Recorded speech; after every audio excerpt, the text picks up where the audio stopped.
Okay दोस्तों, तो अब हम लोग इलेक्ट्रोलिसिस के ऊपर कुछ क्वेश्चंस देखते हैं। पहला क्वेश्चन क्या है, that is a concept regarding the electroplating.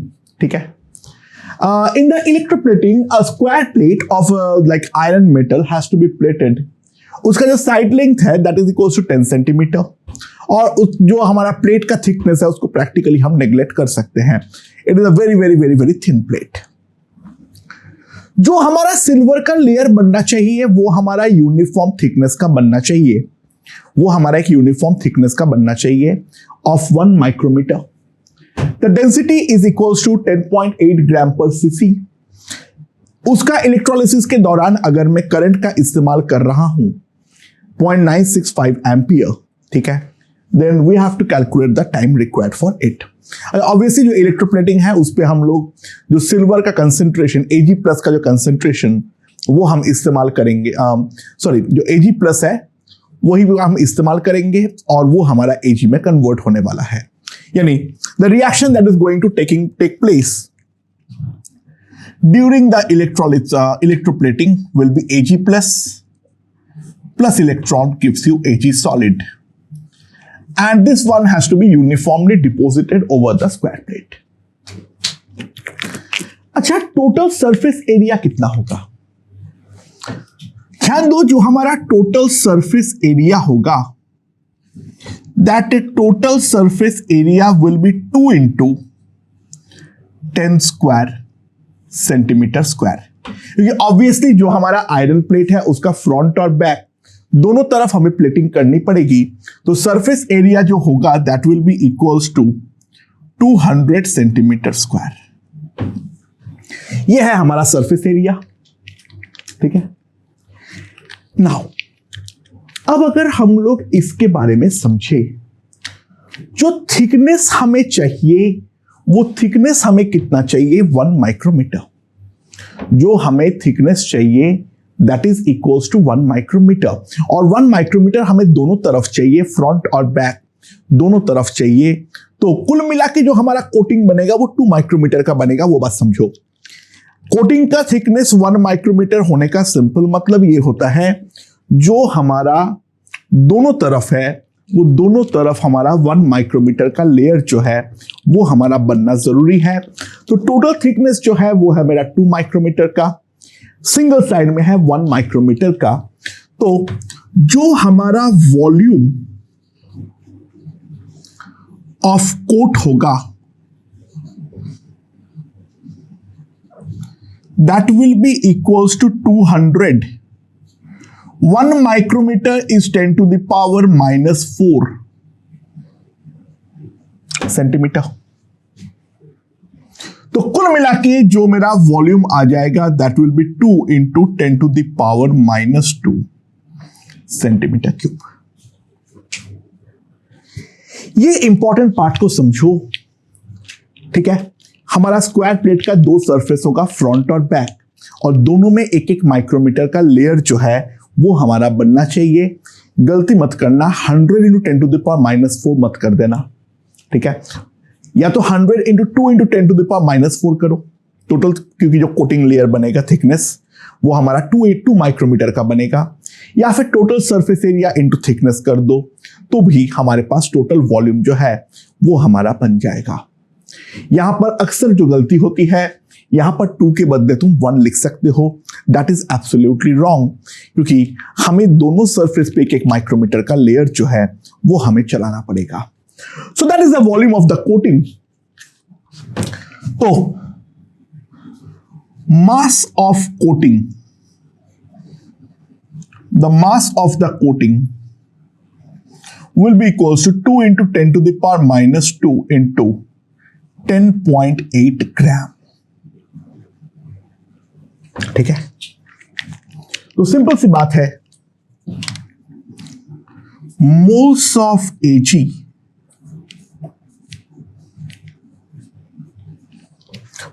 Ag हमारे पास कितना हो जाएगा?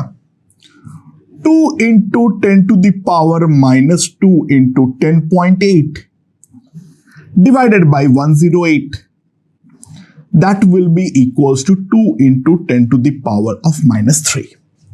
That is the moles of Ag। और क्योंकि एक Ag का फॉर्मेशन में हमें एक ही इलेक्ट्रॉन का रिक्वायरमेंट पड़ते हैं, तो जो हमारा मोल्स ऑफ Ag है वही तो हमारे पास आएगा मोल्स ऑफ इलेक्ट्रॉन। और एक मोल इलेक्ट्रॉन पे चार्ज होता है 96500 कूलॉम, यानी 1 फैराडे। तो टोटल चार्ज जो आएगा 96500 into 2 into 10 to the power -3 coulomb, that will be equals to 96.5 into 2 coulomb, and that is nothing but I into T that I know। तो सिंपल सी बात है, I into T is equals to 96.5 into 2, तो T जो आएगा 96.5 by 2, 0.965 second, तो that will be equals to 200 second. Total 200 second तक करने पर वो इलेक्ट्रोप्लेटिंग का लेयर जो है वो हमारा बन जाएगा। ओके दोस्तों, सो अगला क्वेश्चन देखते हैं। वाया इलेक्ट्रोलिसिस में नाइट्रोबेंजीन को कन्वर्ट कर रहा हूं एजोबेंजीन पे। तुम्हारे फायदे के लिए मैंने दोनों का स्ट्रक्चर जो है वो ड्रॉ करके दे दिया हूं, लेकिन ध्यान देना जब तुम ऑर्गेनिक पढ़ लोगे उसके बाद आईआईटी के एग्जाम में या जेईई मेन के क्वेश्चन में ये स्ट्रक्चर्स जो है वो हमारा दिया हुआ नहीं होगा, वो स्ट्रक्चर्स हमें पहले से ही प्रेडिक्ट करना पड़ेगा खुद को। खैर अभी तुम लोगों को मालूम नहीं है तो मैंने ये वाला चीज जो है वो मैंने कर लिया। नाइट्रोबेंजीन को मैं इलेक्ट्रोलिसिस के थ्रू एजोबेंजीन में कन्वर्ट कर रहा हूं। मुझे एक इंफॉर्मेशन दिया हुआ है, मुझे जितना इलेक्ट्रिसिटी चाहिए और मतलब देना पड़ा था, उस सेम इलेक्ट्रिसिटी से मैं एग्जैक्टली उतना ऑक्सीजन प्रोड्यूस कर सकता हूं वाया इलेक्ट्रोलिसिस ऑफ वाटर, जो 96 ग्राम फ्लोरीन को कंप्लीटली ऑक्सीडाइज कर सकता है, बर्न कर सकता है। तो सवाल यह है, जो हमारा एजोबेंजीन का जो मास जो हमारा प्रोड्यूस हुआ वो हमारा कितना हुआ है।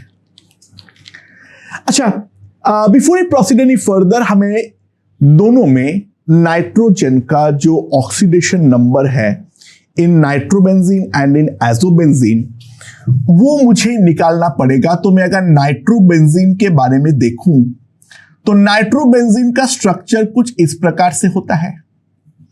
This is my nitrobenzene, N पे पहले से एक प्लस जो है वो हमारा बैठा हुआ है, ठीक है।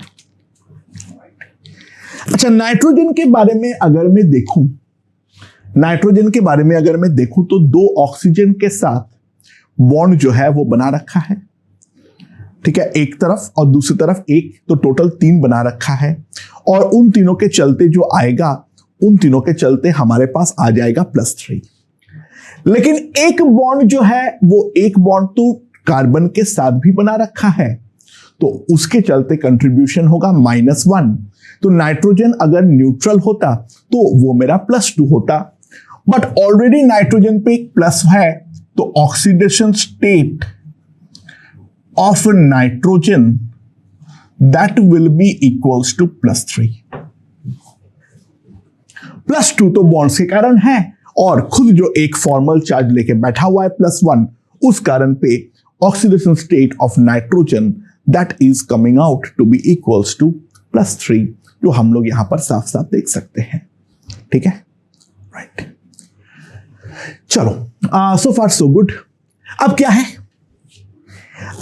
Oxidation state of nitrogen in azobenzene कितना होगा। यहां पर अगर हम ध्यान दें, कोई फॉर्मल चार्ज नहीं है, 2 तो खुद के साथ ही बॉन्ड है, एक केवल कार्बन के साथ है, तो यहां पर जो है वो है मेरा -1। तो oxidation state of nitrogen in azobenzene is equals to -1, right. तो सिंपल सी बात है, जो हमारा नाइट्रोजन +3 से जब मेरा -1 पर कन्वर्ट हो रहा है, तो उसके लिए मुझे 4 इलेक्ट्रॉन का रिक्वायरमेंट है। पर एजोबेंजीन का एक मॉलिक्यूल में 2 नाइट्रोजन ऐसा एटम्स है, तो हम सिंपल सी बात बोल सकते हैं, पर mole of azobenzene per mole of azobenzene requires 8 moles of electron. Azobenzene का पर मोल जो है वो हमारा 8 मोल इलेक्ट्रॉन का रिक्वायरमेंट जो है वो हमारा रखता है। ठीक है, ये चीज हम लोग साफ साफ देख सकते हैं। तो मेरे ख्याल से ये चीज हमें यहां पर समझ में भी आ गई है। अच्छा, सो फार सो गुड, यहां पे हम लोगों ने एक बार के लिए छोड़ देते हैं, बाकी चीज पर आते हैं। अच्छा चलो फुलेरिन में जो भी हो रहा है अल्टीमेटली तो carbon solid plus oxygen O2 gas gives me CO2 gas. Fundamental reaction तो यही हो रहा है। तो कार्बन सॉलिड का पॉइंट ऑफ व्यू से अगर मैं देखूं तो मेरे पास 8 मोल ऐसे कार्बन एटम्स है, 8 मोल कार्बन एटम्स है and every carbon atom requires 1 oxygen molecule. तो सिंपल सी बात यह है, जो moles of O2 required will be equals to 8। अच्छा, नाउ 1 मोल O2 का फॉर्मेशन 4 मोल इलेक्ट्रॉन लगता है, और क्योंकि वाटर में ऑक्सीजन जो है वो -2 पर है, यहां पर 0 पे है, तो पर ऑक्सीजन एटम 2 इलेक्ट्रॉन का एक्सचेंज है। तो सिंपल सी बात है, हमारा 4 अगर मेरे पास 8 मोल ऑक्सीजन है तो मैं एक चीज बोल सकता हूं, moles of electron required will be 8 into 4 that is equals to 32। तो क्योंकि सेम अमाउंट ऑफ इलेक्ट्रिसिटी है तो 32 मोल इलेक्ट्रॉन मैंने ये वाले इलेक्ट्रोलिसिस के थ्रू भी करवाया था, और वही 32 मोल इलेक्ट्रॉन तो यहां पर आया है। तो हम सिंपल सी बात है बोल सकते हैं, मोल्स ऑफ azobenzene produced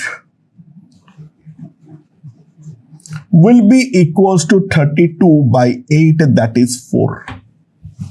हमारे पास 4 मोल एजोबेंजीन जो है वो हमारा प्रोड्यूस हो जाएगा। सिंपल सी बात है। I hope that part is perfectly understood.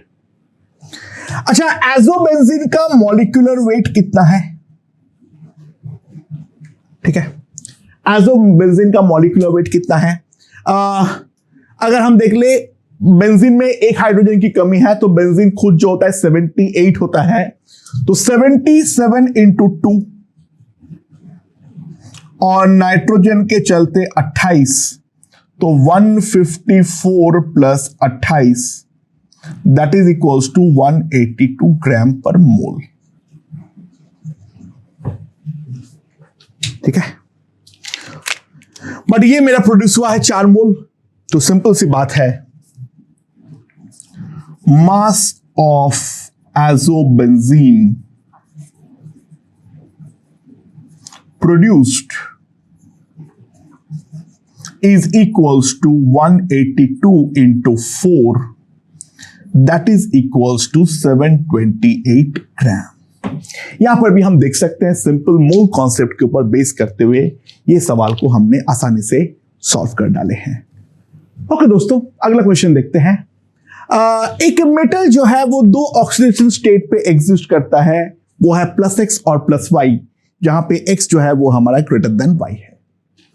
ये बोला है जो 0.1 moles of My plus completely reduce to M by 0.2 moles of lithium metal, और अगर मैं करंट पास करता हूं 0.5 एम्पियर में for the time of 1930 minute, तो 0.2 मोल x प्लस mx प्लस पूरी तरीके से कन्वर्ट हो जाता है My प्लस पर। हमें x और y जो है वो हमें निकालने की जरूरत है। अच्छा, सबसे पहले हम क्या करेंगे, जो लिथियम वाला कहानी है उसके बारे में देखते हैं। अच्छा, अगर मेटल हमारा रिड्यूस हो रहा है तो लिथियम डेफिनेटली ऑक्सीडाइज होगा, और एक लिथियम 1 इलेक्ट्रॉन देगा। तो सिंपल सी बात है, मोल्स ऑफ इलेक्ट्रॉन जो हमारा इन्वॉल्व होगा वो 0.2 होगा, जितना मोल तुमने लिथियम लिए थे। और ये जो है moles of electron consumed by 0.1 mole My plus. ठीक है, सो 1 मोल My plus consumes 2 moles of electron। 1 mole My plus जो है वो हमारा 2 मोल इलेक्ट्रॉन जो है उस चीज को कंज्यूम कर डालता है। ये चीज हम यहां पर समझ गए हैं। सुनाओ, My plus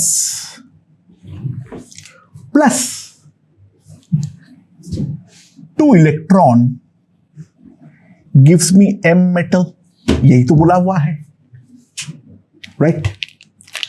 तो सिंपल सी बात है, यहां से मेरे पास Y का जो वैल्यू आ गया है वो तो 2 आ गया है।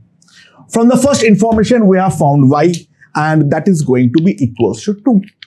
That's pretty simple and straightforward. अच्छा, अब अगला इंफॉर्मेशन पे आते हैं। करंट I जो है वो हम इतने देर के लिए चलाए हैं एंड ब्ला ब्ला ब्ला, उसके बारे में इंफॉर्मेशन जो है वो हमें दिया हुआ है। सो जो हमारा ये वाला पार्ट है उसके बारे में अगर मैं देखूं तो Q जो है वो है 0.51390 into 60 divided by 96500 Faraday. That is what I can write. तो सिंपल सी बात है, if I compute this is gone, this is gone, this is 5, that is equals to कितना आ जाएगा? ये 5 हो जाएगा, 0.1, that is 0.6 Faraday। तो इतना मोल्स ऑफ इलेक्ट्रॉन जो है, तो मोल्स ऑफ इलेक्ट्रॉन हमारा देख सकते हैं अगर इस वाले पे, moles of electron is equals to 0.6 और ये हमारा कंज्यूम करता है, consumed by 0.2 moles mx plus. तो यहां से मैं सिंपली बोल सकता हूं 1 mole mx plus consumes 3 moles of electron. ये हमारा कंज्यूम करता है 3 मोल ऑफ इलेक्ट्रॉन को, राइट? सो सिंपल सी बात है, यहां पर what I can say is mx plus 3 electron gives m2 plus. तो सिंपल सी बात है, x जो है वो हमारा 5 होना चाहिए। तो x हमारा 5 है, y हमारा 2 है। मोस्ट प्रोबेबली इज वेनेडियम, जो डे टू डे लाइफ में होता है, most probably it is the vanadium, जिसका +5 और +2 ये दोनों उसके स्टेबल फॉर्म्स होते हैं। +4 भी होता है, ठीक है। +3 इज वेरी रेयर, +5 और +2 दोनों एग्जिस्ट करता है, तो most probably it's vanadium, right? Okay दोस्तों, इंटरेस्टिंग क्वेश्चन। इसके अंदर बहुत सारे कॉन्सेप्ट छुपा हुआ है। Electrolysis of cold aqueous NaCl produce Cl2, obviously anode में Cl2 निकलेगा, that disproportionate in presence of the produced NaOH completely if the volume of the solution that was used was 1 liter and rho was 1 gram per ml and we got a 7.45% W by W NaOCl solution. If the current used was 9.65 ampere, calculate the time t. ठीक है? अच्छा, ये हो क्यों रहा है? By the way, सबसे पहले अगर हम देखें तो हमारा एनोड के बारे में अगर बात करें तो एनोड में जो रिएक्शन हो रहा है, Cl minus aqueous gave us half Cl2 gas plus electron, और कैथोड में ऑब्वियसली बात है वाटर का रिडक्शन हो रहा है, तो H2O liquid plus electron, 2 times electron, ठीक है, sorry electron gives me half H2 gas plus 2 times OH minus.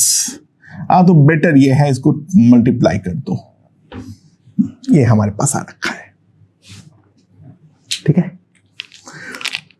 सो यहां पर अगर हम ध्यान दें, इस वाले रिएक्शन में OH माइनस प्रोड्यूस हो रहा है और ये वाले रिएक्शन में Cl2 प्रोड्यूस हो रहा है, तो ओवरऑल रिएक्शन जो हो रहा है इसको अगर मैं इंटू 2 कर दूं तो overall reaction that is taking place is 2 times Cl minus aqueous plus 2 H2O liquid, that gives me H2 gas plus Cl2 gas plus 2 times OH minus aqueous. That is a reaction that is taking place. अच्छा, तो H2 तो non interacting है, वो पूरी तरीके से निकल जा रहा है, लेकिन Cl2 जो है वो OH माइनस के साथ रिएक्ट कर सकता है। यहां पर एक वर्ड इस्तेमाल किया हुआ है कोल्ड NaCl। तो under the cold condition we know that Cl2 reacts with NaOH to gives me NaCl plus NaOCl plus H2O। अगर हॉट कंडीशन में करता तो NaClO3 बनता, लेकिन यहां पर जो है, यहां पर सिंपल सी बात है NaOCl तक ही जाएगा, कोल्ड कंडीशन में क्लोरीन +1 तक ही जाता है। ये चीज हमें पहले से ही मालूम होनी चाहिए, रेडॉक्स में हम इसके बारे में पढ़े भी हैं, right. So that is a reaction that we consider. तो ध्यान देना, सिंपल सी बात है, 1 मोल NaOCl is produced via 1 mole of Cl2 and 2 moles NaOH। और इसके बारे में अगर हम देखें, 1 मोल Cl2 और 2 मोल NaOH, ये पैदा करने के लिए हमें एग्जैक्टली 2 मोल इलेक्ट्रॉन की रिक्वायरमेंट है।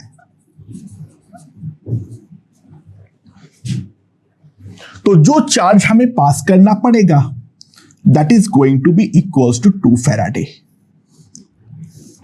पर मोल ऑफ NaOCl। के लिए जो चार्ज हमें पास करना पड़ेगा that will be equals to 2.2 faraday. अच्छा, अब ये वाले पार्ट पर आ जाओ जो यहां पे वॉल्यूम से चालू हो रहा है। जो हमारा मास ऑफ सॉल्यूशन है, वो मास ऑफ सॉल्यूशन कितना है? That will be equals to 1000 gram, क्योंकि वॉल्यूम जो है वो 1000 ml, डेंसिटी 1 है, तो मास ऑफ सॉल्यूशन जो है वो है मेरा 1000 ग्राम। तो मास ऑफ NaOCl जो आएगा that will be 1000 into 7.45 divided by 100, that is equals to 74.5 gram.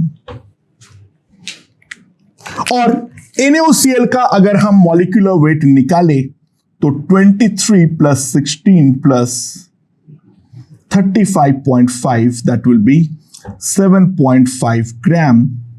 So that will be equivalent to 1 mole.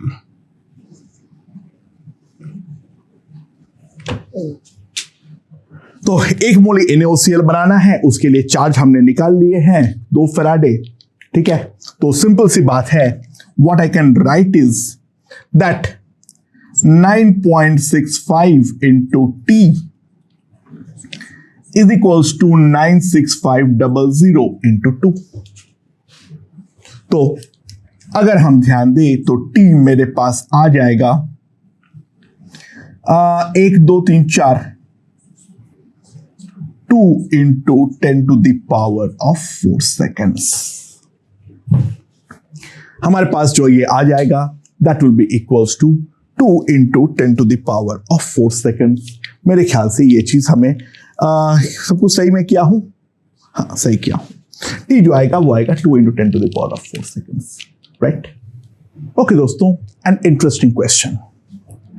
मैं electrolysis of concentrated H2SO4 solution का कर रहा हूं, तो मैंने देखा जो कैथोड में 11.2 लीटर H2 निकलता है, measured eight STP, the standard temperature and pressure.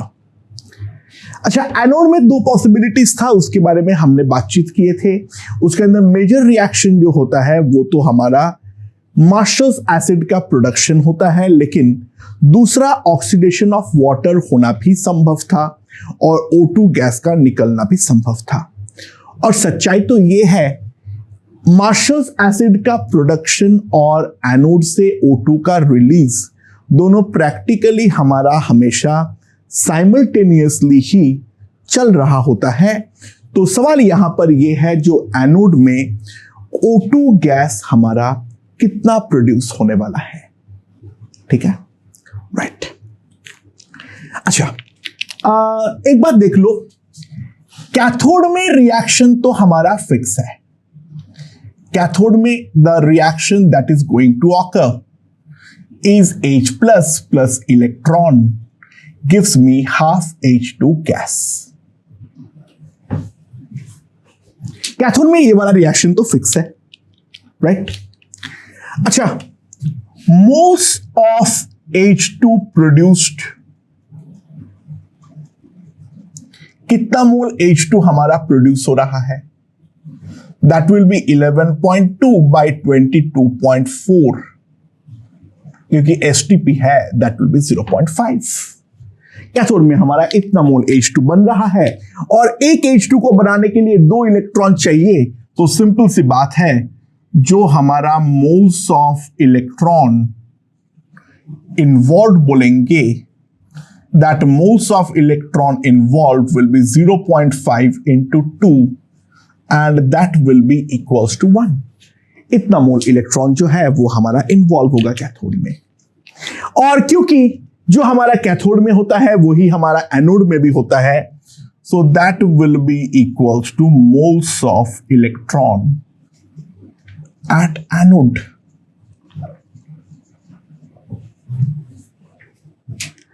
अच्छा, H2SO8 का फॉर्मेशन कैसे होता है? सिंपल सी बात है, एनोड के बारे में अगर उस वाले पार्ट को देखें तो 2HSO4 minus gives me H2S2O8 plus a 2 electron. That is going to happen. अच्छा, यहां पर जो है इसका मॉलिक्यूलर वेट के बारे में अगर हम देखें तो H2SO4 होता है 98 into 2 196, 2 हाइड्रोजन कम है, तो इसका मॉलिक्यूलर वेट जो है दैट इज 194 ग्राम पर मोल। तो सिंपल सी बात है, 19.4 ग्राम H2S2O8 means 0.1 mole H2S2O8। 19.4 ग्राम H2S2O8 मतलब है 0.1 मोल H2S2O8। और एक H2S2O8 के बारे में अगर मैं देखूं तो वो हमारा 2 इलेक्ट्रॉन को कंज्यूम करता है, तो moles of electron involved in H2S2O8 formation, that will be equals to 0.1 into 2। तो एनोड में जो टोटल एक मोल इलेक्ट्रॉन आया था उसके अंदर 0.2 जो है वो हमारा मार्शल्स एसिड के फॉर्मेशन में इस्तेमाल हुआ है। तो moles of electron involved in O2 formation. कैसे? Via oxidation of water will be 1 minus 0.2, that will be 0.8. अच्छा, एक O2 बनाने के लिए 4 इलेक्ट्रॉन चाहिए, दैट आई नो, क्योंकि -2 से हमें 0 पे आना है। पर ऑक्सीजन एटम 2 इलेक्ट्रॉन, तो पर O2 मॉलिक्यूल 2 इलेक्ट्रॉन, 4 इलेक्ट्रॉन। और टोटल मोल्स जो इन्वॉल्व हुआ है वो आया है 0.8। तो सिंपल सी बात है, moles of O2 formed will be equals to 0.8 by 4. That will be equals to 0.2. And now I simply apply the PV equals to nRT. So V is equals to nRT by P. 0.2, 0.0821, 300, pressure at 0.821 atm. तो ये मेरे पास जो हो जाएगा, एक 2 यहां पर चला गया, एक 3 यहां पर चला गया, तो इसका जो वॉल्यूम होगा that will come out to be equals to 6 litre. तो ये एक मस्ट क्वेश्चन था मार्शल्स एसिड के फॉर्मेशन के बेसिस में। मेरे ख्याल से ये समझ में आ गया है। अगले क्वेश्चन में हम देखने वाले हैं जो एमलगम रिलेटेड क्वेश्चंस हम किस तरीके से सॉल्व करते हैं। Let's see. ओके, अगले क्वेश्चन में क्या है, मेरे पास एक मर्क्यूरी कैथोड है और मैं उसका इलेक्ट्रोलिसिस कर रहा हूं via aqueous cadmium chloride solution. और जस्ट लाइक हम लोगों का NaCl सॉल्यूशन पे प्रोड्यूस होता है सोडियम एमलगम, ठीक है, यहां पर भी हमारा प्रोड्यूस होगा cadmium amalgam in the cathode, ठीक है। तो बेसिकली हमारा जो कैथोड रिएक्शन होगा, कैथोड में कैडमियम 2 प्लस 2 इलेक्ट्रॉन हमें दे देगा कैडमियम मर्क्यूरी। ये डिसॉल्व हो जाएगा और हमारा बन जाएगा कैडमियम मर्क्यूरी एमलगम। तो इनिशियली जो कैथोड मर्क्यूरी कैथोड का मास था वो था 2 gram. We have to prepare 12% cadmium mercury amalgam. 12% जब बोलता है और सब कुछ सॉलिड है या लिक्विड है, ठीक है ना, एक्वस कुछ नहीं है, it is understood to be W/W। It is understood to be W/W in the case of amalgam. Cadmium का एटॉमिक वेट दे रखा है। करंट अगर मैं यूज किया हूं 5 एम्पियर, तो टाइम जो है वो हमारा कितना लगा है। तो मान लो mass of cadmium produced is equals to x gram. अच्छा, x को जो है वो 0.24 ग्राम मत लिख दो, यानी 2 ग्राम का 24%। नहीं, मर्क्यूरी हमारा सॉल्वेंट है, कैडमियम हमारा सोल्यूट है। जब परसेंटेज W/W जो हम लिखते हैं वो है mass of solute divided by mass of solution आता है, मास ऑफ सॉल्वेंट नहीं। तो सिंपल सी बात है, मेरा जो होगा that will B x by 2 plus x, that will be equals to 0.12। ये 12 into 100 से पहले से डिवाइड करके रख दिया। तो मेरे पास जो आ जाएगा that will B x will be 0.24 by 0.88। ये मेरे पास आएगा। तो x जो आ जाएगा that will be equals to 3/11 gram, right. तो moles of electron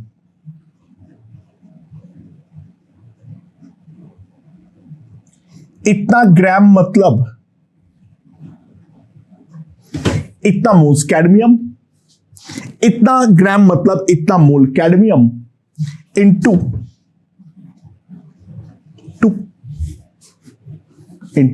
2 that is the moles of electron।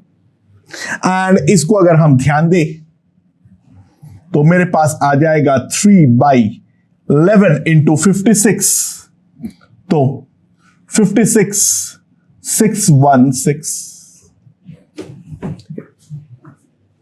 Right? Understood और नॉट? तो इतना हमारा है moles of electron.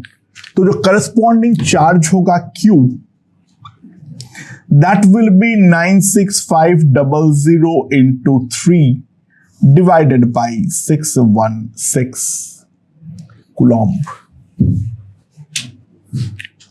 And current जो है वो मेरे पास है 5 एम्पियर। तो टाइम t जो हमारे पास आएगा that will be 96500 into 3 by 616 into 5। तो मेरे पास जो आ जाएगा this will be 80 308 9650 into 3। ये मेरे पास आ जाएगा। इसको लगभग 309 मान लो। 9650 by 103। तो यहां पर अगर मैं देखूं तो ये मेरे पास आ जाएगा 9। तो 927 आएगा। तो 27 मतलब कितना हो जाएगा? 380। ठीक है, 380 आएगा। 380,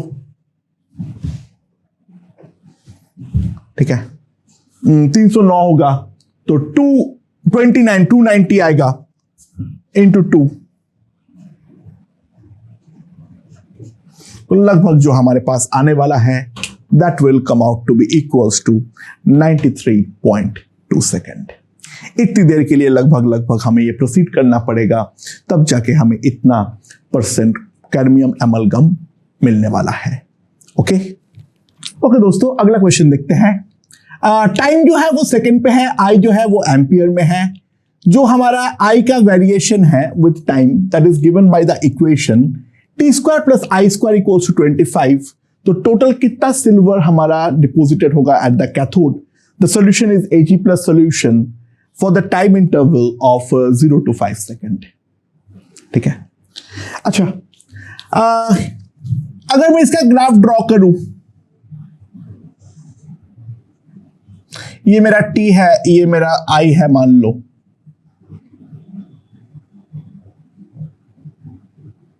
ठीक है, एक काम करो, इसको I ले लो, ये हमारा T है। तो obviously it to the part will be a quarter circle. यहां पर T हमारा 5 सेकेंड है और यहां पर I जो है that will be going to be 5 ampere. ठीक है, that will be a part of quarter circle. अच्छा, Q क्या होता है मेरा? dq जो होता है that is equals to I into dt। तो Q जो होता है that is integral I dt, and in this case it will be from 0 to 5। And हम जानते हैं इसका जो ये इंटीग्रेशन होगा that will be nothing but the area under this curve,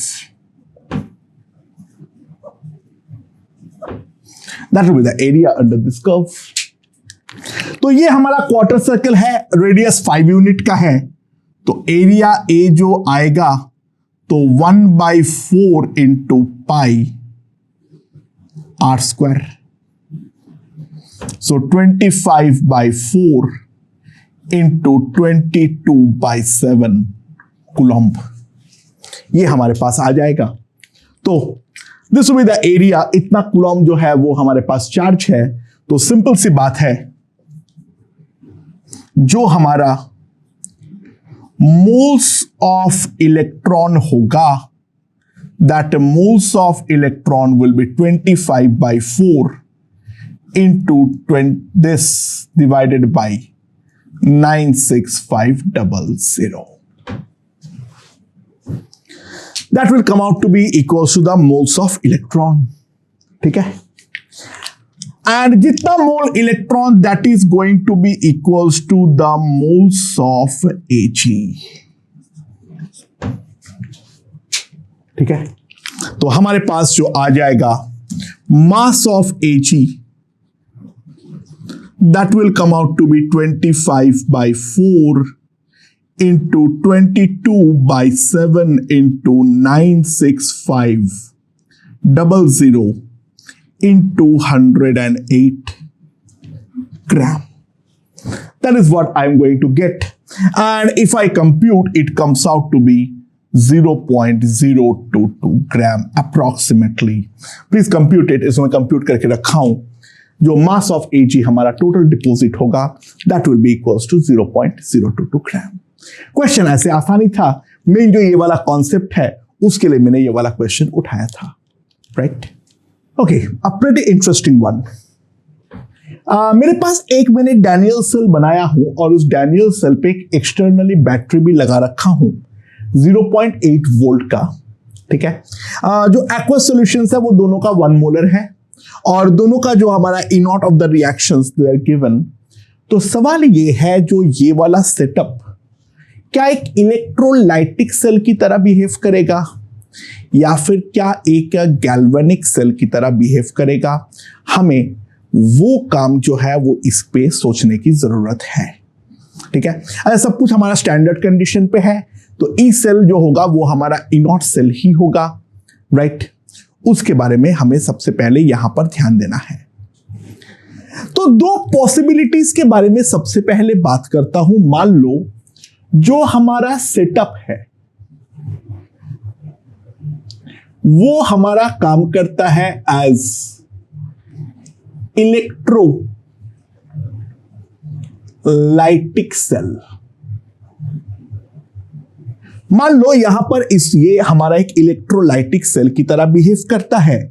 तो इलेक्ट्रोलाइटिक सेल की तरह अगर बिहेव करेगा तो जो पॉजिटिव एंड के साथ कनेक्टेड है वो पॉजिटिव एंड वाला जो होगा that is going to be my anode और जो नेगेटिव एंड वाला है that is going to be my cathode. यानी सिल्वर रॉड जो है, एजी रॉड जो है, वो हमारा एनोड की तरह बिहेव करेगा और जो हमारा निकल रॉड है वो हमारा बिहेव करेगा कैथोड की तरह. राइट. समझ में आ रहा है?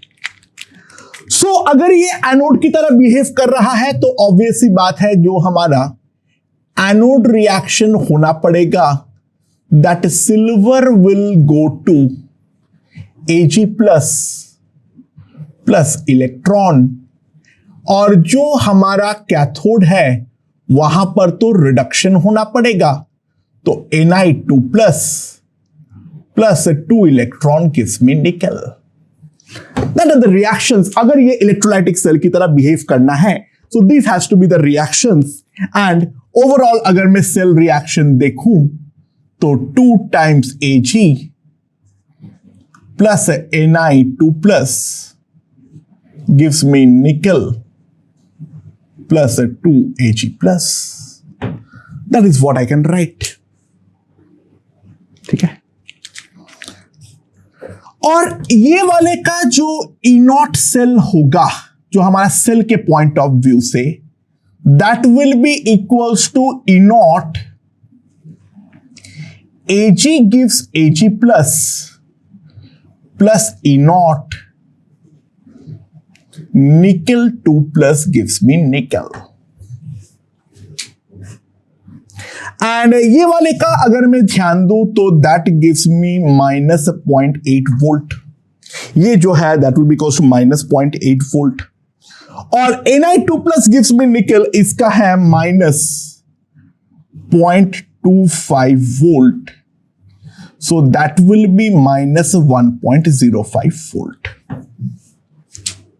ऑब्वियसली नॉन स्पॉन्टेनियस रिएक्शन है तो इनॉट सेल तो हमारा नेगेटिव आना चाहिए था, आया भी है. तो ध्यान देना अगर ये इलेक्ट्रोलाइटिक सेल की तरह बिहेव करना पड़ेगा तो voltage of external cell must be greater than or equals to 1.05 volt. तभी तो ये रिएक्शन संभव होगी. तभी जो है वो ये रिएक्शन संभव होगी। जो हमें एक्सटर्नल बैटरी हम प्रोवाइड कर रहे हैं, वो एक्सटर्नल बैटरी कम से कम इतना वोल्टेज हमारा सप्लाई करे, फिर ही तो बात बन पाएगी, अदरवाइज बात तो बन नहीं पाएगी। बट यहां पर जो हमारा V एक्सटर्नल है, that is 0.8 volt, that is less than 1.05 volt, यानी सिंपल सी बात है, electrolysis will not take place।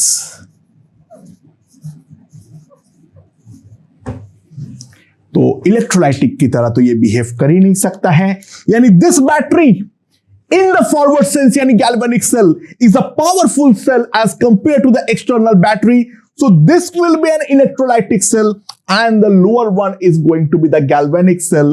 Yani setup जो है, setup will work as galvanic cell of E0 cell equals to 1.05 volt। तो ये गैल्वेनिक सेल हो जाएगा और ऑब्वियस सी बात है, हमारा पूरा चीज जो है वो हमारा पलटी मारेगा। निकल rod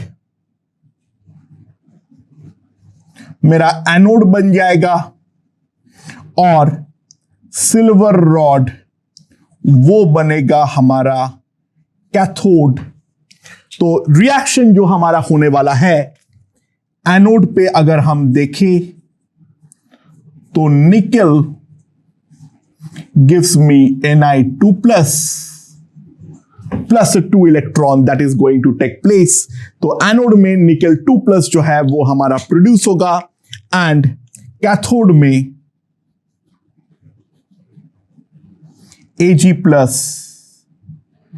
plus electron will give me Ag। तो सिल्वर जो है वो रॉड हमारी मोटी होती रहेगी, निकल कर रॉड हमारी पतली होती रहेगी। It is a concept of attacking electrode.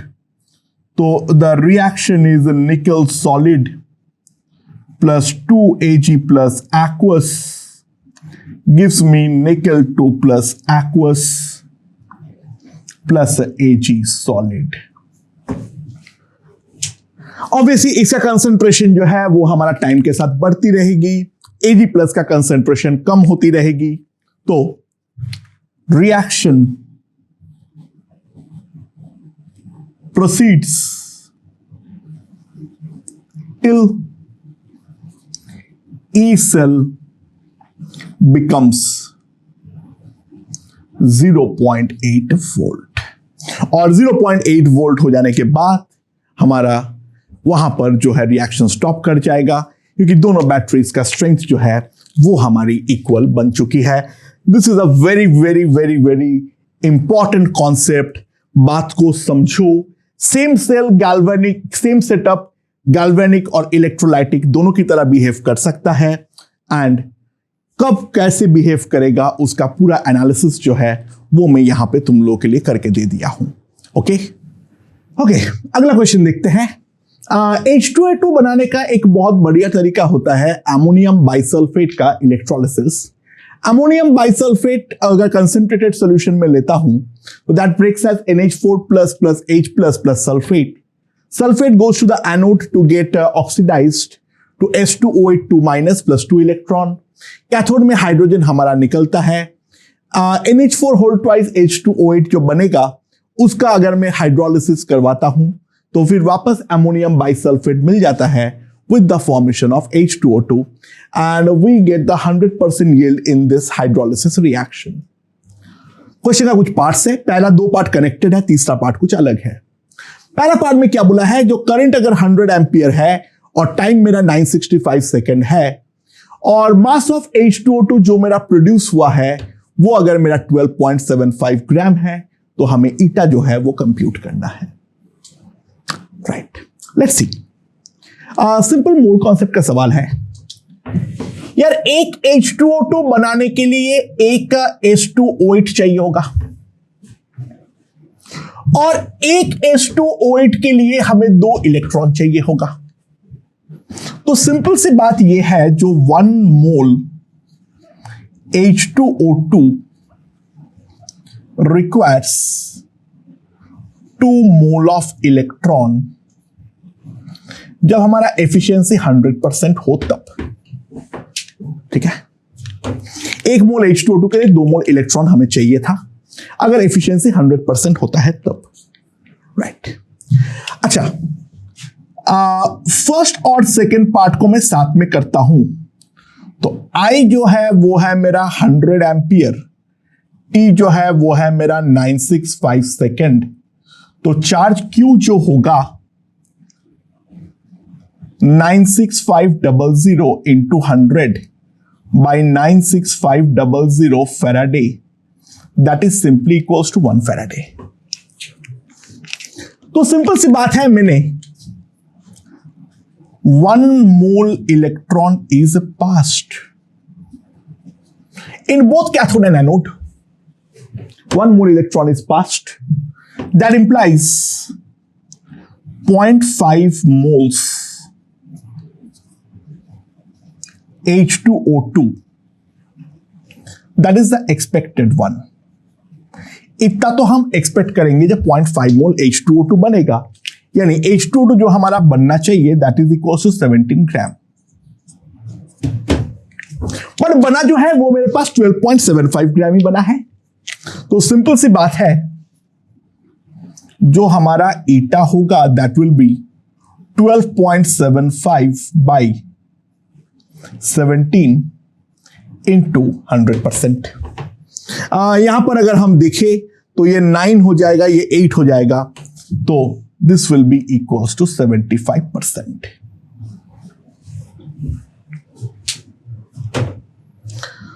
तो ईटा हमारे पास आ गया है 75%। अच्छा, सेम ईटा हमारा H2 कैथोड पर भी जाएगा। अच्छा, ऑब्वियसली बात है, एक H2 1 मोल O2 सॉरी H2 ये हमारा निकलता है 2 मोल्स इलेक्ट्रॉन से। तो that implies 0.5 mole H2 that was expected. But जो हमारा मोल्स ऑफ H2 एक्चुअल में आएगा that will be 0.5 into 3/4, that will B 3/8। 75% efficiency है, तो वॉल्यूम जो हमारे पास आएगा that will B 22.4 by 3.8।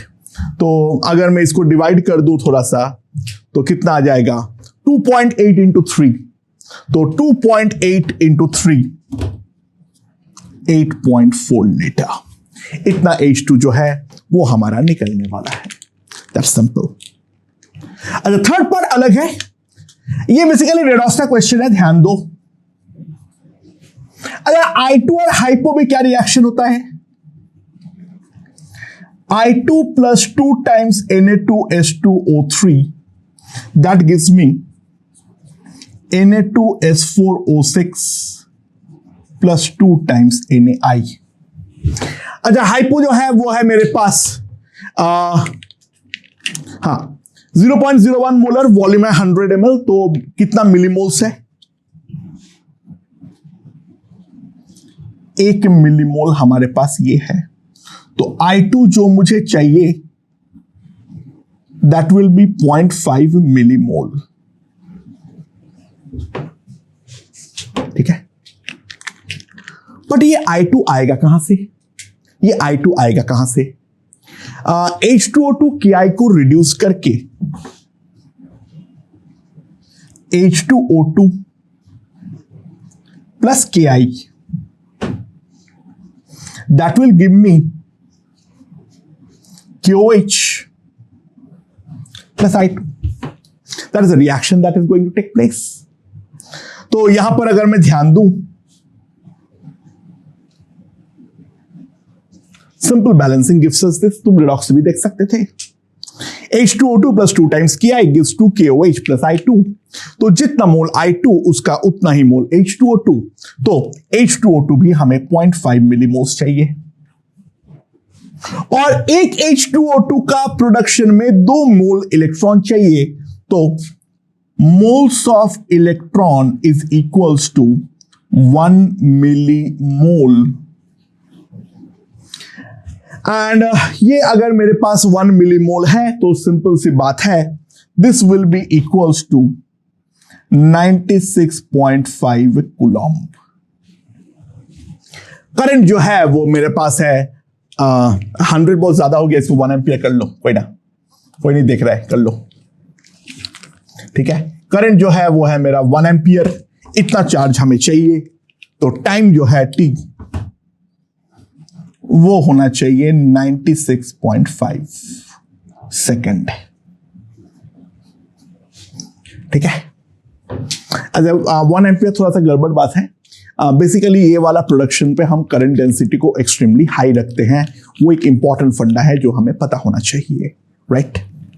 Okay, एक इंपॉर्टेंट क्वेश्चन देखते हैं। Some relevant data are given with the E0 2 more data are given in the production of Cl2 we get an over voltage of a 0.2 volt, and during the production of O2 the over voltage is given to be equals to 0.5 volt।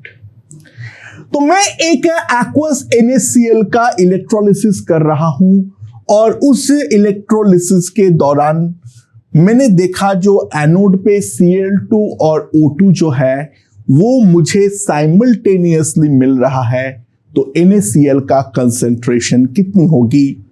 Anode में O2 और Cl2 दोनों है 1 atm pressure में या 1 बार pressure में, electrode platinum का बना हुआ है, और pH ऑफ द सॉल्यूशन जो है that is going to be equals to 0। अच्छा, यहां पर अगर हम ये वाले का प्रोडक्शन में ध्यान दें तो for formation of O2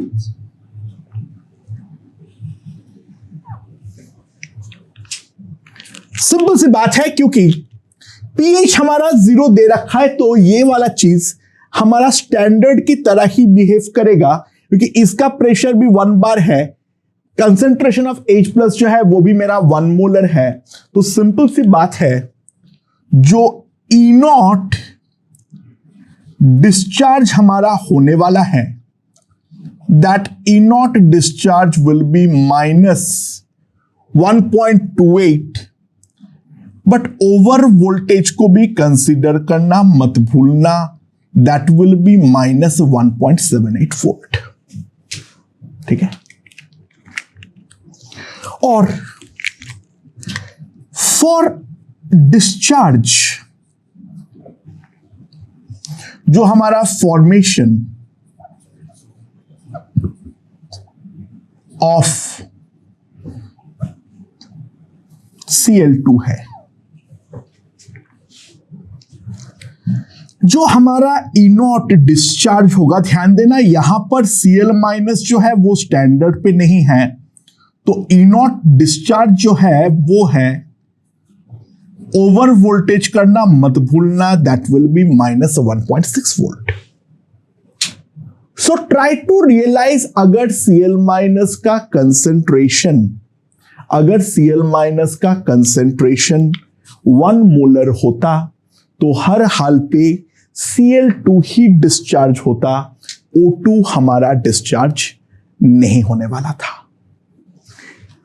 but obvious सी बात है, क्योंकि Cl माइनस जो है वो हमारा स्टैंडर्ड नहीं है, तो E डिस्चार्ज जो होने वाला है that will be minus 1.6 minus 0.06 by 2 log 10 1 by Cl minus का होल स्क्वायर। मैं ये वाला रिएक्शन ऊपर कंसीडर किया हूं, प्रेशर में नहीं लिया हूं क्योंकि वो तो मेरा 1 बार है, वो ऑलरेडी दिया हुआ है। So that can be written as minus 1.6, यहां पे मेरे पास प्लस आ जाएगा, plus 0.06 log 10 concentration of Cl minus.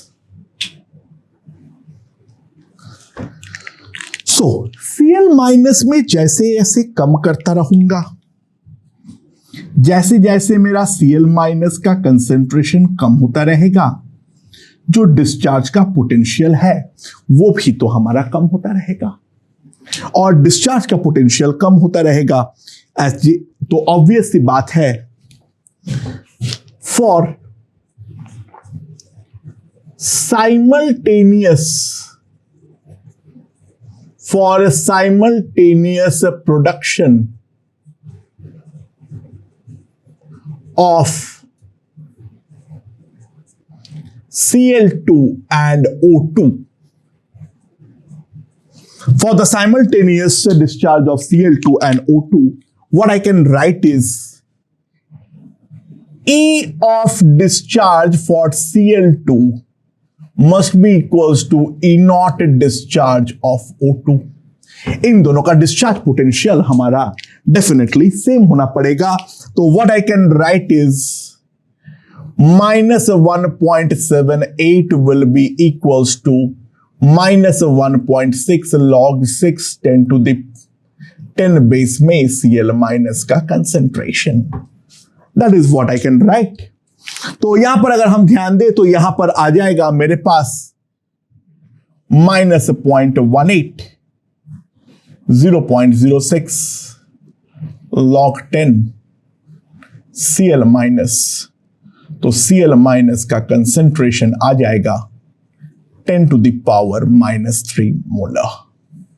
तो डिस्चार्ज पोटेंशियल को लेकर कैसे काम करना है और ओवर वोल्टेज को लेकर कैसे काम करना है उसके बारे में एक रफ आइडिया जो है वो यहां पर हमारा लग चुका है. तो एक इंपॉर्टेंट कॉन्सेप्ट बेस्ड क्वेश्चन है. क्वेश्चंस तो आसानी होते हैं, कॉन्सेप्ट जो है वो हमारे लिए इंपॉर्टेंट है. मेरे ख्याल से ये हमें समझ में आ गया है. ओके दोस्तों, अगला क्वेश्चन देखते हैं. मेरे पास एक डैनियल सेल है, दोनों कंपार्टमेंट का वॉल्यूम जो है वो मेरा 1 लीटर है, एंड Zn2 प्लस का जो कंसेंट्रेशन है that is 1 mole, and Cu2 plus का जो कंसेंट्रेशन है that is equals to 1 molar. ठीक है. It is charge by an external battery source of the potential difference E volt. यानी मैं इस डैनियल सेल को इलेक्ट्रोलाइटिक सेल की तरह बिहेव करवाना चाहूंगा, तो इस कारण पे जो मैं एक्सटर्नली एक बैटरी लगाया उल्टा पोलैरिटी का, जो कि अब मेरा कैथोड और एनोड जो है वो कन्वर्ट हो जाए. तो मैंने देखा जो मेरा करंट जो फ्लो किया that is equals to 96500 ampere and the time taken is 4 second, और मैं ये तब तक करता रहा जब तक ये हो सकता है. ठीक है. तो मैंने देखा जो 4000 सेकेंड तक हो पाया फॉर दैट करंट. तो सवाल यहां पर ये था जो for the data given find the external battery E volt. अच्छा, सिंपल सी बात है. E नॉट सेल जो है, क्योंकि स्टार्टिंग में तो हमारा 1 मोलर ही था, तो E नॉट सेल जो होगा पहले वहां पर E नॉट जिंक जाएगा Zn2 प्लस पर, और कॉपर जो है कॉपर 2 प्लस जाएगा कॉपर में, और ये जो E नॉट सेल हमारा होगा दैट विल बी 1.1 वोल्ट. ये हमारा गैल्वेनिक सेल का फंडा था. अच्छा, for electrolytic cell, for the electrolytic cell जो मेरा E नॉट सेल आएगा that will be -1.1 volt. Electrolytic cell जो होगा दैट विल बी -1.1 वोल्ट. तो जो मुझे एक्सटर्नल कनेक्ट करना पड़ेगा, E जो होना पड़ेगा वो हमारा 1.1 वोल्ट से ज्यादा या इक्वल तो होना ही पड़ेगा. ठीक है. नाउ ड्यूरिंग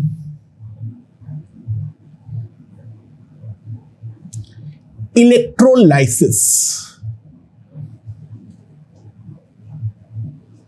जब तक मेरा इलेक्ट्रोलाइसिस चल रहा है तो ऑब्वियस सी बात है this will behave now as a cathode and this will now behave as an anode.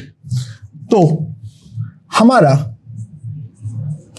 जो कैथोड होगा उस पे Zn2+ असली में इलेक्ट्रॉन को एक्सेप्ट करके कन्वर्ट हो जाएगा जिंक पर, और जो हमारा एनोड होगा उस पे कॉपर हमारा चला जाएगा कॉपर 2+ प्लस 2 इलेक्ट्रॉन पे। That is what I can write. ये रिएक्शन जो है वो हमारी चलती रहेगी। अच्छा, I जो है वो है मेरा 9.65 एम्पियर, और T क्योंकि मेरा 4000 सेकेंड है, तो जो हमारा चार्ज होगा Q, that will B 9.65 into 4000 divided by 96500 Faraday. That is what I can write. ये 100, that will be 0.4 फैराडे। तो टोटल चार्ज जो पास किया है that will be equals to 9.4 Faraday. And now ये जो मेरा 0.4 फैराडे है, इसके बारे में अगर मैं देखूं, क्योंकि वॉल्यूम जो है वो है मेरा 1 लीटर, ठीक है, तो moles of Zn2+ gone will be 0.2. तो कंसेंट्रेशन ऑफ Zn2+ अभी जो मेरे पास आएगा फाइनली वो है 0.8 molar,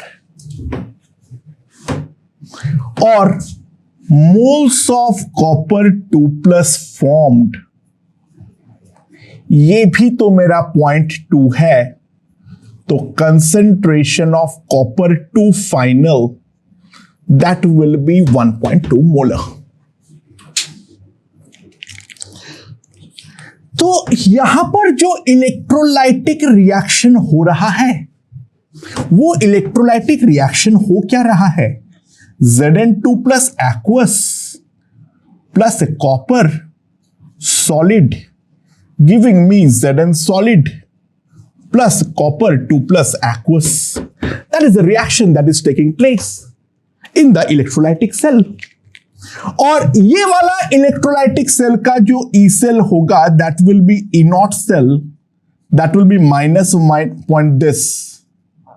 minus 0.06/2 log 10 concentration of copper 2+ by concentration of Zn2+. That is what I can write. And now if I see 0.03 log 10, that will be 12/8, यानी 3/2. तो मेरे पास आ जाएगा log 3 minus log 2, that is 0.18. So that will be minus 1.18. तो कितना आ जाएगा मेरे पास? -1.1 minus 0.054. And this will come out to be equals to minus 1.154 volt. That will be the value of my E cell. तो E cell मेरे ख्याल से ये समझ में आ गया है। नाउ यहीं पे हमारा इलेक्ट्रोलिसिस रिएक्शन जो है वो हमारा स्टॉप हो जा रहा है, यानी यहीं पे तो हमारा एक्सटर्नल बैटरी जो यहां पर अब मेरा ये डैनियल सेल यानी गैल्वेनिक सेल की तरह काम कर रहा है, और ये वाला हमारा इलेक्ट्रोलाइटिक सेल की तरह बिहेव कर रहा है। तो सिंपल सी बात है, E जो होगा दैट विल बी 1.15 वोल्ट, जिसके थ्रू मैंने ये चीज करवाया हूं। It's a beautiful concept regarding the electrolysis via N external battery source. मेरे ख्याल से ये पूरा चीज जो है वो हमें समझ में आगे ही है। ओके दोस्तों, अब एक इंटरेस्टिंग क्वेश्चन देखते हैं। मेरे पास एक 100 ml copper sulphate aqueous solution है जिसका वॉल्यूम जो है वो चेंज नहीं होता है ड्यू टू इलेक्ट्रोलिसिस, ये एजम्पशन रहेगा। प्लैटिनम इलेक्ट्रोड्स है, करंट जो है वो मेरा 0.965 एम्पियर है, करंट एफिशिएंसी जो है दैट इज 80%, और ये तब तक करता रहा जब तक ना मेरा पीएच जो है वो मेरा बन जाए 1। ठीक है, अच्छा जब पीएच 1 हो गया मैंने इलेक्ट्रोलिसिस को स्टॉप किया, अब सॉल्यूशन को न्यूट्रलाइज किया। ठीक है, थोड़ा एसिडिक बन गया था बेस डाल के, मैंने एक एक्सेस की आई ऐड किया, I2 जितना प्रेसिपिटेट हुआ वो देखा, और वो प्रेसिपिटेट को पूरी तरीके से कंज्यूम करने के लिए हमें 35 ml 0.04 मोलर हाइपो की अगर जरूरत पड़ी है। तो कितनी देर मेरा ये प्रोसेस चला था और कॉपर 2+ का इनिशियल कंसेंट्रेशन कितना था। अच्छा, ये वाला रिएक्शन के बारे में अगर हम ध्यान दें तो हमारा इस रिएक्शन पे कैथोड पे क्या होगा, कैथोड पे कॉपर 2+ 2 इलेक्ट्रॉन को कंज्यूम करके कॉपर में कन्वर्ट होता रहेगा, कॉपर डिपॉजिट होगा, और एनोड में ऑब्वियस सी बात है what we will get is the oxidation of water, यानी H2O, 2H2O कर लो। ठीक है, gives me half O2 plus a 4H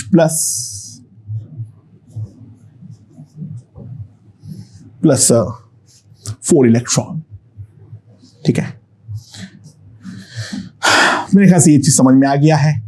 2H2O gives half O2 plus 4H plus 4 sorry O2. That is the reaction that is going to take place. मेरे ख्याल से ये चीज हमें यहां पर समझ में आ गया है। That is the cathode reaction and that is the anode reaction. Okay? अच्छा, तो एक बात ध्यान दो, जो हमारा 1 mole of H plus is produced via 1 mole of electron. 1 mole of H plus is produced via 1 mole of electron. क्योंकि यहां पर 4H plus है तो यहां पर भी तो 4 इलेक्ट्रॉन है, तो 1 मोल H plus को प्रोड्यूस करने के लिए हमें एग्जैक्टली 1 मोल इलेक्ट्रॉन की रिक्वायरमेंट पड़ेगी, राइट? अच्छा, पीएच जो है वो मुझे 1 चाहिए, तो कंसेंट्रेशन ऑफ H plus जो होना चाहिए that will B 0.1 molar. Concentration of H plus जो होना चाहिए दैट विल बी 0.1 मोलर, और concentration of H plus 0.1 molar हो गया अगर, तो अब हमें इंपॉर्टेंट बात है, ध्यान देना है, वॉल्यूम जो है that is equals to 100 ml, तो H plus का मोल्स अगर मैं देखूं दैट विल बी 0.01 मोल्स। तो इलेक्ट्रॉन रिक्वायर्ड कितना होगा, that will be equals to 0.01 moles. तो चार्ज Q जो आ जाएगा 96500 into 0.01, so that will be equals to 965 coulomb. That will be equals to 965 coulomb. तो सिंपल सी बात है, जो करंट I है वो मेरा अगर 0.965 एम्पियर है, तो टाइम जो मुझे लगना चाहिए था that was 100 second, sorry 1000 second. इतनी देर में इतना मुझे लगना चाहिए था, बट ये तो तब अगर करंट एफिशिएंसी 100% होता तो, लेकिन एफिशिएंसी जो है वो तो हमारा 80% ही है। तो सिंपल सी बात है, जो एक्चुअल में एफिशिएंसी इक्वल्स टू 80%, तो टाइम जो होगा that will be 1000 divided by 0.8, so it will simply come out to be equals to 1250 second. हमें इतनी देर जो है ये इलेक्ट्रोलिसिस का प्रोसेस को कंटिन्यू करता रहना पड़ेगा to get this amount of pH. अच्छा, तो ऑब्वियस सी बात है, जब जब H+ निकला है तब तब तो हमारे पास कॉपर जो है वो भी हमारा निकला है। तो ऑब्वियस सी बात है, जो हमारा कॉपर 2+ होगा वो कितना कंज्यूम होगा? हमारे पास कितना मोल्स इलेक्ट्रॉन है? That will be 0.01 by 2। But ये तो 100% एफिशिएंसी के केस में, तो इनटू 0.8, क्योंकि एफिशिएंसी जो है वो भी हमारा 80% है। इतना मोल हमारे पास इलेक्ट्रॉन है, 2 से 1 कंज्यूम होता है, तो Cu2+ कंज्यूम जो होगा तो वो हो जाएगा दिस इंटू 0.8, क्योंकि एफिशिएंसी जो है वो तो हमारा 80% ही दिया हुआ है। तो मेरे पास ये सिंपली जो आ जाएगा that will be equals to 0.04 moles. इतना मोल्स कॉपर 2+ जो है वो हमारा कंज्यूम हो जाएगा, राइट। लेकिन कॉपर 2+ कुछ बचा हुआ भी था, क्योंकि वो एक्सेस Ki के साथ रिएक्ट किया है। अच्छा, कॉपर 2+ और Ki का रिएक्शन दोस्तों मालूम होना चाहिए। Copper 2+ plus I- gives you Cu2I2 का प्रेसिपिटेट, और साथ में देता है I2। This is a very important reaction that you have to remember. I- के केस में कॉपर का +1 ऑक्सीडेशन स्टेट स्टेबल होती है, and what we get is Cu2I, 2 times copper 2+ plus 4 times I- gives you Cu2I2 plus I2। तो ध्यान देना, moles of I2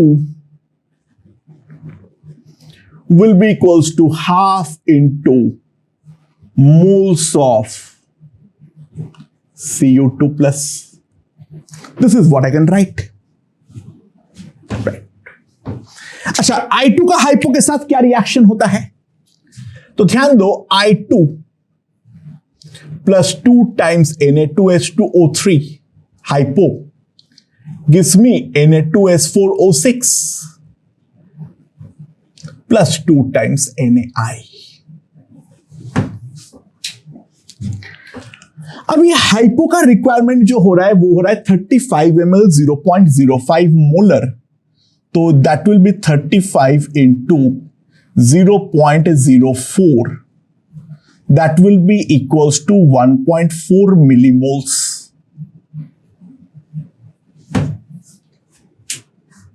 ठीक है, तो इतना मिलीमोल्स हमें हाइपो की रिक्वायरमेंट पड़ रही है। तो I2 फॉर्म्ड, इसका आधा 0.7 मिलीमोल्स। I2 फॉर्म जो है that will be equals to 0.7 millimoles. तो Cu2+ left, that will be equals to 0.7 into 2, that will be 1.4 millimoles।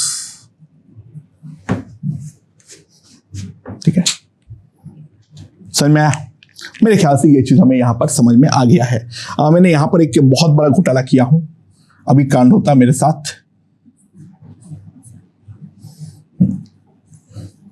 Sorry 0.004। तो Cu+ जो कंज्यूम हुआ था वो हमारा था 4 मिलीमोल, और बाद में जो बचा हुआ है वो है 1.4 मिलीमोल्स। तो सिंपल सी बात है, Cu2+ इनिशियली अगर मैं देखूं तो Cu2+ initially is equals to 4 + 1.4, that will be equals to 5.4 millimoles. और ये था हमारा 100 ml सॉल्यूशन पे, ये था हमारा 100 ml सॉल्यूशन पे। तो सिंपल सी बात है, जो कॉपर 2+ का इनिशियल कंसेंट्रेशन होगा that will B 5.4 divided by 100, that will B 0.054 molar. That is the initial concentration of copper 2+ aqueous solution, right? Okay दोस्तों, तो लेड स्टोरेज सेल के ऊपर एक इंपॉर्टेंट फंडा। लेड स्टोरेज सेल जो है वो हमारा डिस्चार्ज हो रहा है, जिसमें उसका इनिशियल डेंसिटी जो है वो 1.3 ग्राम पर ml से 1.1 ग्राम पर ml पे कन्वर्ट हो रहा है, ठीक है। जो एसिड है उसका वॉल्यूम हमारा 4 लीटर है। 1.3 ग्राम पर ml acid is 40% W/W acid and 1.1 gram per ml is 20% W/W acid. Then calculate the number of ampere hour for which the battery ran. अच्छा, ये बेसिकली गैल्वेनिक सेल है, लेकिन लेड स्टोरेज बैटरी क्योंकि galvanic और electrolytic दोनों की तरह behave कर सकता है, इसीलिए मैंने ये वाले पार्ट पे ये क्वेश्चन उठाया हूं। अदरवाइज राइट नाउ ये गैल्वेनिक की तरह ही काम कर रहा है। ये क्वेश्चन यहां पर क्यों है ये जानने के लिए मैं बेसिकली लेड स्टोरेज सेल को दोनों में ट्रीट करता हूं। इलेक्ट्रोलिसिस को बाद में पढ़ाता हूं आफ्टर गैल्वेनिक, तो इस कारण पे मैंने क्वेश्चन को यहां पर उठाया हूं। खैर, ये क्वेश्चन पे ध्यान दो। अच्छा, जो हमारा लेड स्टोरेज सेल है जब डिस्चार्जिंग हो रहा है उस टाइम पर रिएक्शन क्या हो रहा होता है? अच्छा, एनोड में क्या होता है? ऑक्सीडेशन होता है। Lead solid plus sulphate aqueous gives me PbSO4 solid plus 2 electron. That is the anode reaction. और कैथोड में क्या हो रहा होता है reaction? PbO2 solid plus 4 times H plus sulfate plus 2 electron gives me PbSO4 solid plus 2 H2O liquid.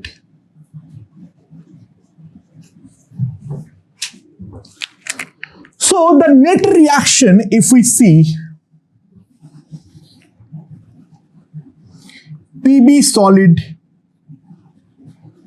plus PbO2 solid plus 2 times H2SO4 aqueous, that gave me 2 PbSO4 solid plus 2 H2O liquid. ठीक है, so that is a reaction that takes place. तो यहां पर एक important वाली बात है, 2H2SO4 के चलते 2 इलेक्ट्रॉन का इन्वॉल्वमेंट है, तो 1 मोल H2SO4 अगर कंज्यूम हो रहा है तो 1 मोल इलेक्ट्रॉन हमारा इन्वॉल्व होगा। That is the most important concept regarding the lead storage cell, both during charging and discharging. Charging में इसका एग्जैक्टली उल्टा रिएक्शन होने वाली है, राइट? कुछ फर्क तो नहीं पड़ने वाला है। The most important numerical concept is that the 1 mole H2SO4 अगर मेरा कंज्यूम हो रहा है तो 1 मोल इलेक्ट्रॉन हमारा इन्वॉल्व होने वाला है, क्योंकि 2 H2SO4 के पीछे 2 इलेक्ट्रॉन का हमारा इन्वॉल्वमेंट जो है वो हमारा था। अच्छा, पहले जो मास ऑफ एसिड इनिशियली था, ठीक है, वो कितना था? 4 लीटर यानी 4000 इंटू 1.3 डेंसिटी, बट वो 40% W/W है, 0.4, तो मेरे पास ये हो जाएगा कितना? 160 इंटू 13 ग्राम।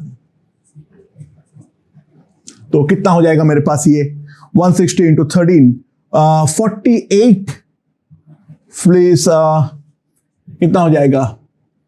160 प्लस 48, ठीक है, तो 2080 ग्राम एसिड। मतलब मैं H2SO4 के बारे में बात कर रहा हूं, H2SO4 का ये मेरा मास था। नाउ जो हमारा फाइनली बना है वो कितना हुआ है? 4000 इंटू 1.1 इंटू 0.2, तो ये हो जाएगा 80 इंटू 11, 880 ग्राम। ठीक है। सो H2SO4 का मास 2080 ग्राम से 880 ग्राम में कन्वर्ट हो रहा है, तो एसिड कंज्यूम्ड 1200 ग्राम, जो कि लगभग 12 मोल्स है। अरे 98 के बदले 100 मान लो यार, क्या फर्क पड़ता है। 12 मोल H2SO4 हमारा कंज्यूम हो रहा है लगभग। एंड तो ऑब्वियस सी बात है, this is equals, that implies 12 moles of electron. तो Q जो होगा दैट इज 96500 इंटू 12 कूलॉम्ब। अच्छा, एम्पियर आवर क्या होता है? 1 एम्पियर का करंट 1 घंटे तक पास करवाने पे जितना चार्ज होता है, तो 1 ampere hour is equals to 3600 coulomb. तो कितना एम्पियर आवर होगा? That will be simply 96500 into 12 by 3600 ampere hour. ये 3 हो जाएगा, तो 3 to 2 एम्पियर आवर। तो ये बैटरी जो है वो 322 एम्पियर आवर तक जो है वो हमारा काम किया है। That is the main concept. Ampere hour का डेफिनेशन मेरे ख्याल से हमें यहां पर समझ में आ गई ही है, राइट?